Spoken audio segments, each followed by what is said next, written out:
Now, if you're someone who enjoys regular beauty treatments, you'll know how wonderfully refreshed you can feel afterwards. But to some people, a massage can seem like an expensive and frivolous indulgence. Well, I'm going to stick my neck out here and say that I actually prefer Chris's garden because it says to me Mediterranean. I'd have rather he used bougainvillea or hibiscus or even oleander instead of the rose, but at least he's got some colour. Sven's garden, however, I mean, it's nice, it's sophisticated, it's very chic, but it looks like a sort of London patio. I don't actually know which part of the Med he's been to. He does, however, bear a bit of a resemblance to Brad Pitt, but I don't think that's going to earn him any points. Now, a lot of cooking requires a certain degree of physical strength and dexterity, but what can you do if you have a disability? Food writer and consumer expert Sarah Jane Evans is here to take us through and test out a selection of kitchen gadgets and equipment designed for people with disabilities. Welcome, Sarah Jane. Well, it is early in the day, and as always, there's a lot to get through. So just to recap, the theme is wildlife. Liz and Kari have just 6 hours in which to create miracles, but here to help them create those miracles is our resident carpenter, Orlando. Pictures in the bedroom.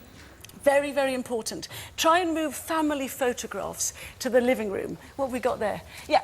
It's no good, no matter how fond of Blanche you might be from Corrie or Auntie Mary, you are not going to lose yourself in the throes of passion if she is grinning or grimacing at you from the bedside table. Now, just before the break, we met cake champs Gina and Mike and heard how their homeowner loan helped them not only renovate their home, but also excavate a new pond and visit the Philippines for their son's wedding. And if you pick the right spot, you can get a beautiful view into the bargain.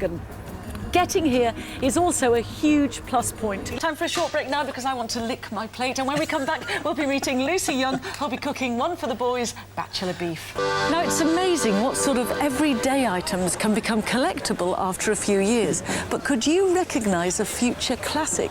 Well, with the aid of Kevin and Susan, we've got some top tips on what could be turned into a profit.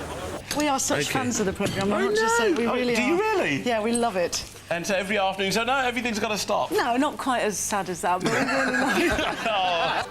Hello, I'm Julie Peasgood and welcome to the grand finale of Boot Sale Challenge. Today we're at glorious Goodwood Racecourse near Chichester in West Sussex, home to both horse and motor racing.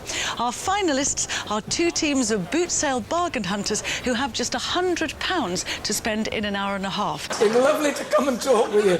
The greatest sex tips in the world. But we are too shy of it, aren't we? If you've got any... I was going to say, if you've got any sex problems, drop me a line, but you know what I mean. It's been out in paperback, but now it's going rather appropriately hard. And on that, ladies and gentlemen, Julie Peasgood.